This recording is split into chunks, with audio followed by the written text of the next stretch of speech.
Hola, mi nombre es Juan Sebastián Uribe Quintero, soy estudiante de la maestría en Políticas Públicas y soy asesor legislativo de un representante de la Cámara en el Congreso de la República.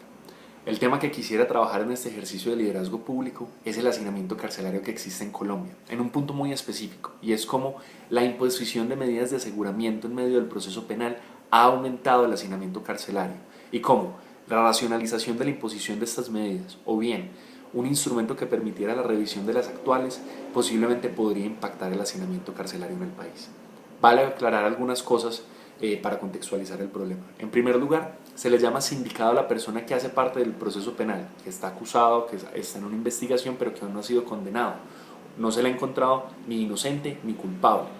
A esta persona, por una evaluación de la peligrosidad y en casos en los que o bien puede afectar las pruebas, o bien puede huir del país, o bien no se le podrá aplicar la condena a la que fuera acreedor, se le puede imponer una medida de aseguramiento que puede ser de varios tipos para evitar estas situaciones, pero que entre esas está la medida de aseguramiento intramural, que supone que va a la cárcel, igual que un condenado, pero sin aún serlo, vulnerando claramente el principio de presunción de inocencia, que es uno de los derechos y garantías dentro del proceso penal.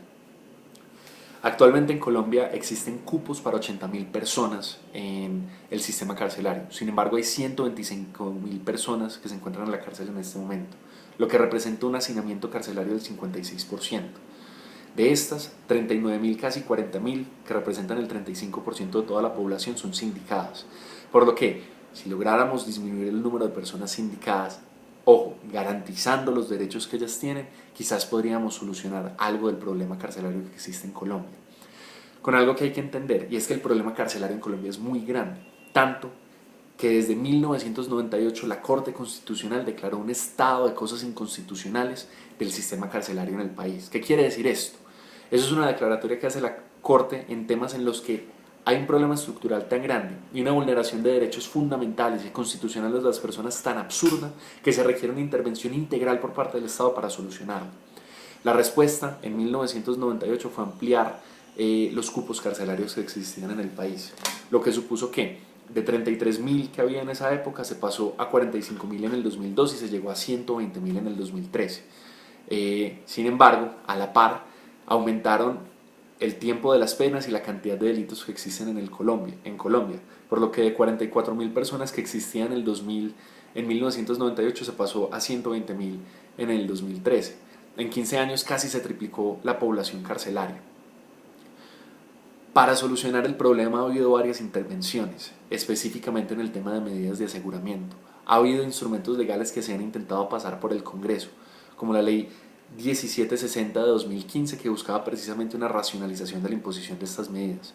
Sin embargo, y esto nos permite empezar a identificar los elementos adaptativos de este problema, una creencia extendida en la sociedad de que el liberar personas, o en este caso satisfacer estos derechos de presunción de inocencia, y una visión excluyente de quienes están en la cárcel, de quienes han cometido delitos, que les niegan la posibilidad de resocialización y de volver a la sociedad, hace muy difícil que esta población reciba atención, que estos problemas se visibilicen y que estas medidas puedan implementarse. Esto nos lleva a reconocer cuáles son los actores relevantes de cara a este problema. Por un lado se encuentra, y en primer lugar, la población carcelaria y sus familias, quienes son los principales interesados, quienes están subrepresentados y su voz no se escucha generalmente en este problema, y quienes seguramente quisieran que se hiciera algo al respecto. Quienes tienen poder para transformarlo son, por supuesto, el gobierno y los congresistas. En el gobierno están, por supuesto, el Ministerio de Justicia y del Derecho, el IMPEC y el USPEC, quienes han tenido intenciones de transformarlo, pero por problemas estructurales en, por ejemplo, estas entidades y por la dificultad de estar en un sistema político con estos valores no han podido hacerlo. Entre los congresistas quizá haya más voces que estén dispuestas a verlos, pero esto no es un problema que se encuentra en la agenda pública como prioritario en este momento. Los operadores judiciales de la rama de justicia, los jueces que aplican estas medidas seguramente tienen una visión al respecto, pero creo que se ven alimentados por una dificultad para ser un poco más rigurosos a la hora de aplicar estas medidas.